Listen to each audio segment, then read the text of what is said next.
نحمده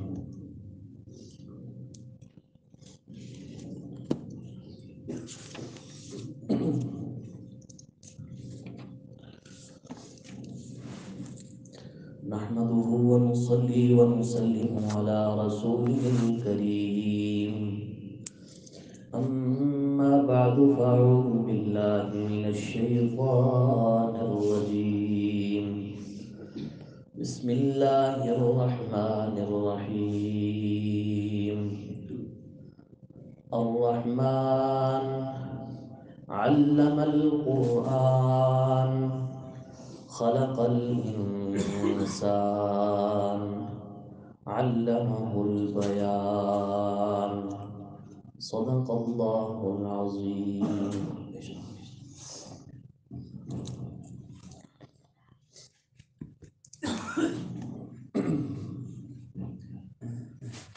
قابل احترام سامعین کرام، سورۃ الرحمن کی ابتدائی آیات کی تشریح و تفسیر ہم سیکھنے کی کوشش کر رہے ہیں۔ پہلی آیت میں اللہ جل جلالہ اپنی صفات میں سے غالب صفت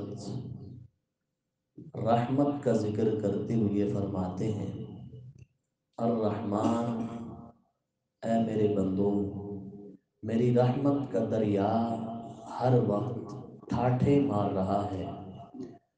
میں تو ایسی ذات ہوں جو ماننے والوں پہ بھی رحم کرتا ہوں اور دنیا میں نہ ماننے والوں پر بھی رحم کرتا ہوں۔ کل عرض کیا تھا کہ رحمان کہتے ہیں جس کی رحمت عام ہو، اور رحیم کہتے ہیں جس کی رحمت تام ہو، یعنی کامل اور مکمل ہو۔ تو پہلی آیت میں صفت رحمت ذکر کیا جو ساری صفات میں سب سے بلند صفت ہے۔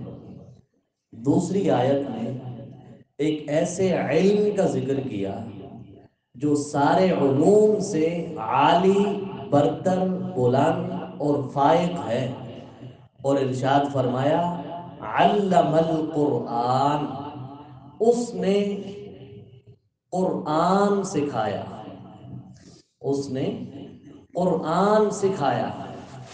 الرحمن، میں بڑی رحمتیں کرنے والا ہوں، اے میرے رب تو اپنی صفت رحمت کا ذکر کر رہا ہے، لگتا ہے کسی بڑی رحمت کا آگے تو تذکرہ چھیڑنا چاہتا ہے۔ میرے رب شاید تو آسمان کا تذکرہ کرنا چاہتا ہو، وہ بھی رحمت ہے، شاید زمین کا ذکر کرنا چاہتا ہو، یہ بھی رحمت ہے، شاید روزی کا ذکر کرنا چاہتا ہو جس کی ساری انسانیت محتاج ہے، وہ بھی بہت بڑی رحمت ہے۔ اللہ فرماتے ہیں نہیں، اے میرے بندو، میں نے الرحمن اتنی محبت والا صیغہ اور اتنے پیار بھرا لفظ اس لیے ذکر کیا ہے کہ میں آگے اپنی کتاب اور اپنے کلام قرآن کا ذکر کرنا چاہتا ہوں۔ تو علم القرآن سے پہلے الرحمن کا آنا ہی علم قرآن کی عظمت پہ ایک واضح اور بین دلیل ہے۔ اللہ رب العزت اپنی سب سے بڑی صفت کا ذکر کرتے ہوئے فرماتے ہیں کہ اے انسانوں، میری رحمتیں تو بے انتہا ہیں، لیکن میری رحمتوں کی سردار رحمت قرآن والی رحمت۔ اور اسی آیت، اسی عنوان کو، اسی موضوع کو اللہ رب العزت پارہ نمبر 11 کے اندر بھی بیان فرماتے ہیں۔ اللہ رب العزت سورہ یونس، اس کی آیت نمبر 57 ہے، اس میں ارشاد فرماتے ہیں یا ایھا الناس، اے کائنات کے لوگوں۔ قرآن چونکہ آفاقی کتاب ہے، اس کا مخاطب کوئی مخصوص خطہ نہیں ہے، مخصوص لوگ نہیں ہے، مخصوص قوم نہیں ہے، بلکہ قرآن کہتا ہے یا ایھا الناس، اے قیامت کی صبح تک آنے والے انسانوں، یہ قرآن کے آفاقی ہونے پہ بھی دلیل ہے یا ایھا الناس، اور میرے نبی کے آخری نبی ہونے پہ بھی دلیل ہے صلی اللہ علیہ وسلم۔ یا ایھا الناس، اے کائنات کے لوگوں، قد جاءتکم موعظۃ من ربکم، تمہارے پاس ایسی کتاب آ گئی ہے جو ساری اچھی صفتوں سے مزین ہے، جس میں ساری خوبصورت صفات کو میرے رب نے جمع کر کے رکھ دیا ہے۔ وہ ایسی کتاب ہے موعظۃ من ربکم، یہ نصیحت ہے تمہارے رب کی طرف سے، وشفاء لما فی الصدور، سینے کی بیماریوں کے لیے شفا ہے، وہدی، اور ہدایت ہے، ورحمہ، اور یہ کیا ہے؟ رحمت ہے، للمؤمنین، ایمان والوں کے لیے۔ اور پھر بڑی مزے کی بات اگلی آیت میں فرمائی، قل بفضل اللہ وبرحمتہ فبذلک فلیفرحوا، اے میرے بندیو، ای مینڈی کتاب نے، میڈا فضل تے مینڈی رحمت نے، فلیفرحوا، اس کتاب کی وجہ تو سنے سینے ٹھڈے ہو مگنے چاہیے، فلیفرحوا، تو سنے دلاں خوشی نے لڈو پھٹنے چاہیے۔ اتنا بڑا فضل اور اتنی بڑی رحمت قرآن میں صورت ہے، میں تو سوتے کر دیتا۔ ان دو آیات میں اللہ نے قرآن کے لیے رحمت کا لفظ استعمال کیا۔ اور ایک مشہور آیت جو اکثر آپ نماز میں ائمہ سے بھی سنتے ہیں، اقم الصلاۃ لدلوک الشمس والے رکوع میں، سورت کا نام سورہ بنی اسرائیل، آیت نمبر 82، اللہ فرماتے ہیں وَنُنَزِّلُ مِنَ الْقُرْآنِ مَا هُوَ شِفَاءٌ وَرَحْمَةٌ لِلْمُؤْمِنِينَ، ہم نے قرآن اتارا ہے جس میں شفا بھی ہے اور جس میں رحمت بھی ہے، للمؤمنین، لیکن یہ رحمت ہے ان لوگوں کے لیے، المؤمنین، جو دل و جان سے اس کو تسلیم کرتے ہیں، صرف اس کو پڑھتے نہیں ہیں، اس کے پیغام کو قبول کرتے ہیں۔ یہ ہم سے جو کہنا چاہتا ہے، اس کا جو مقصد ہے، اس کی جو دعوت ہے، اس کا جو مشن ہے، اس کو دل و جان سے تسلیم کرتے ہیں، ان کے لیے یہ قرآن رحمت بن کے آیا ہے۔ تو یہاں بھی فرمایا الرحمن علم القرآن، وہ بڑا مہربان ہے، اس نے اتنی بڑی مہربانی کی کہ انسان کو اپنے کلام قرآن مجید سے مالا مال کر دیا۔ تو یہ بہت بڑی رحمت ہے کہ اللہ نے انسانیت کو قرآن سکھایا۔ تو قرآن سکھانا، تعلیم قرآن، علم قرآن، یہ رب ذوالجلال کی، اللہ رب العزت کی دی ہوئی ایک بہت بڑی سنت کہہ لیں، طریقہ کہہ لیں، کہ اس نے خود اپنے بندوں کو، اور اپنے بندوں میں سے بلا واسطہ جسے سکھایا ہے وہ حضرت محمد الرسول اللہ صلی اللہ علیہ وسلم ہے، اور ان کے واسطے سے پھر اللہ رب العزت نے سارے انسانوں کو سکھایا۔ تو جب اس کی نسبت اللہ کی طرف بھی، جب اس کی نسبت رسول اللہ صلی اللہ علیہ وسلم کی طرف بھی ہے، تو جو بھی تعلیم قرآن کے ساتھ لگتا ہے، جو بھی علم قرآن کے ساتھ وابستہ ہوتا ہے، اللہ اس کی عظمتوں کو بھی چار چاند لگا دیتا ہے۔ ایک چھوٹا سا بچہ، معصوم، ننھا منا، وہ گھر سے نکلتا ہے، اس کا مقصد ہے قرآن سیکھنا، قرآن سیکھنے کے لیے گھر سے نکلتا ہے۔ آپ اس کی عظمت کا اندازہ لگائیں، اللہ فرشتوں کو حکم دیتے ہیں کہ اے فرشتوں جاؤ میرے اس ننھے قرآن کے طالب علم کے قدموں کے نیچے اپنے نورانی پروں کو بچھا لو۔ یہ کیا ہے؟ علم القرآن کی برکت ہے کہ اس کی نسبت تعلیم قرآن کے ساتھ ہے، وہ قرآن سیکھنے کے لیے آ رہا ہے۔ اور اللہ فرماتے ہیں جو قرآن سیکھنے اور سکھانے والے لوگ ہیں، میں انہیں مانگنے والوں سے زیادہ دیتا ہوں۔ آتیتہ افضل مما اوتی السائلین، مانگنے والوں کو کم دیتا ہوں، جو قرآن کے ساتھ جڑ جاتے ہیں انہیں بن مانگے ان کی جھولیاں بھر دیتا ہوں۔ علم القرآن، اور قرآن سیکھنے والا جب قرآن سیکھتا ہے ساری مخلوق اس کے لیے دعائیں کرتی ہے۔ حدیث پاک میں آتا ہے کہ مچھلیاں پانی کے اندر، چیونٹیاں اپنے بلوں میں، پرندے فضاؤں میں اڑتے ہوئے اس قرآن پڑھنے والے کے لیے دعا کرتے ہیں۔ یہ علم قرآن، قرآن سیکھنا، خود سیکھنا، اپنے بچوں کو سکھانا، اتنی بڑی سعادت کی بات ہے۔ آپ کے گھر کا اگر ایک بچہ قرآن سیکھ رہا ہے نا، تو اس کی وجہ سے کیا ہوتا ہے؟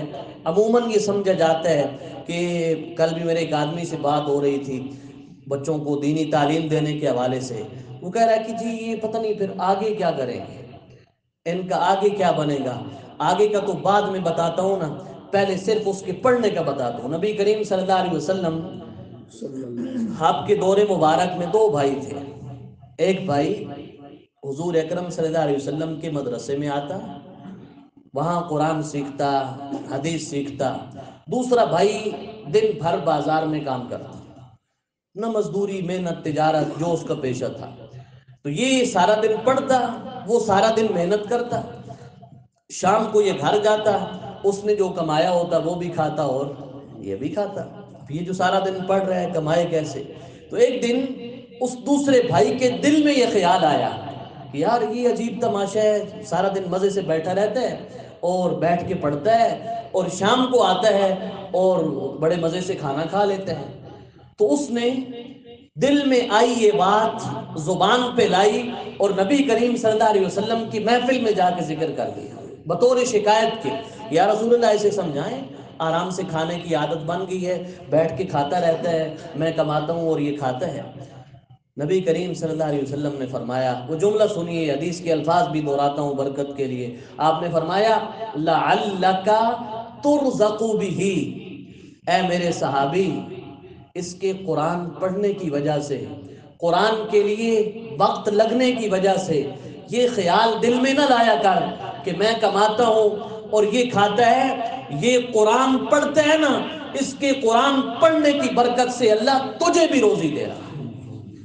اس کے قرآن پڑھنے کی برکت سے اللہ تجھے بھی، ہم سوچ رہے ہیں نا کہ یہ بڑا ہو کہ کیا بنے گا، ابھی جب وہ بچہ ہے وہ قرآن پڑھنے کے لیے مسجد میں، مدرسے میں، کسی مکتب میں، کسی استاد کے پاس بیٹھا ہے، وہ قرآن پڑھ رہا ہے، آپ کی روزی میں برکتیں نازل کی جا رہی ہیں۔ الرحمن علم القرآن، سورہ رحمان کی آیات ہمیں بتاتی ہیں کہ ہم اپنے بچوں میں سے کم از کم ایک بچے کو علم قرآن کے لیے وقف کریں۔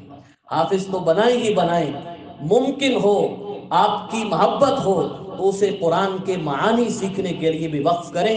انشاءاللہ تعالیٰ آپ کی روزی میں بھی برکت آئے گی اور آپ کی نسلیں بھی سنور جائیں گی، آپ کی نسلوں میں اللہ کا دین آئے گا۔ اور اب تو الحمدللہ ایسے ادارے ہیں جو قرآن اور عصری تعلیم اکٹھی دے رہے ہیں۔ عموماً یہ ذہن ہوتا ہے کہ جی 3 سال اس پہ لگتے ہیں، عموماً متوسط بچہ 3 سال میں کرتا ہے، اس سے ذہین 2 سال میں کر لیتا ہے، کوئی بہت زیادہ ذہین سال میں کر لیتا ہے، اور قرآن کے معجزے ہیں مہینوں میں بھی بندوں نے حفظ کیے۔ میرے خود استاد ہیں، عالم اور مفتی بننے کے بعد رمضان المبارک میں مسجد میں سنانے کے لیے بندہ نہیں ملا، تو انہوں نے خود روزانہ 1 پارہ یاد کر کے تراویح میں سنایا، روزانہ 1 پارہ یاد کر کے۔ تو یہ میرے اللہ کی دین ہے۔ بہرحال 2-3 سال لگتے ہیں تو ہم یہ کہتے ہیں کہ اب ہم اپنے بچوں کو 3 سال کے لیے اسکول سے چھڑائیں گے، کلاس والوں سے پیچھے رہ جائے گا، پھر آگے چلنا اس کے لیے مشکل ہو جائے گا۔ الحمدللہ ایسے ادارے ہیں، خود میں ادارہ چلا رہا ہوں، ہم 5 پاس بچہ لیتے ہیں، 3 سال میں اسے حفظ بھی کراتے ہیں اور ساتھ مڈل بھی کراتے ہیں۔ ظہر تا عصر 2.5 گھنٹے ہم بچوں کو اسکول کے لیے دیتے ہیں۔ اس کے علاوہ جو آگے درس نظامی والے ہیں وہ بھی نہم دہم 11ویں 12ویں اس طرح وہ درس نظامی کا درجہ بھی پڑھتے ہیں، عالم بننے کا درجہ، اور ساتھ یہ اسکول کی تعلیم بھی حاصل کرتے ہیں۔ تو ایسے ادارے بھی بن چکے ہیں۔ آپ کی یہ پریشانی بھی ختم ہو چکی ہے کہ ہمارا بچہ پھر اسکول کی تعلیم میں پیچھے رہ جائے گا۔ تو اللہ نے سارے اسباب پیدا کر دیے ہیں، سارے وسائل پیدا کر دیے ہیں، مشکلات حل کر دی ہیں۔ اب ہم نے آگے بڑھنا ہے اور علم قرآن کو سینے سے لگا کے اللہ کی رحمت کا مستحق بننا ہے۔ علم قرآن کو سینے سے لگا کے اللہ کی رحمت کا کیا بننا ہے؟ مستحق بننا ہے۔ آپ کو نبی کریم صلی اللہ علیہ وسلم کا یہ فرمان یاد نہیں؟ خیرکم من تعلم القرآن وعلمہ۔ اے لوگو، اگر مجھ سے پوچھتے ہو نا بہتر کون ہے، تو میں تمہیں بتاتا ہوں اس صفحہ ہستی پہ اس سے بہتر کوئی بھی نہیں جو قرآن کے ساتھ جڑ جائے، جو قرآن سیکھنے شروع ہو جائے یا قرآن سکھانا شروع ہو جائے۔ تو الرحمن اللہ کی ساری صفات میں سب سے بڑی رحمت، اور علم قرآن سارے علوم میں سب سے بڑا علم ہے، کیونکہ اس کا تعلق براہ راست عرش کے ساتھ ہے، یہ وحی کی صورت میں ہے، اور وحی کا علم سارے علوم سے بڑھ کر اس لیے ہے کہ اس میں غلطی کا کوئی احتمال نہیں ہے۔ اسی پہ کچھ گفتگو انشاءاللہ کل کے درس میں، وما علینا الا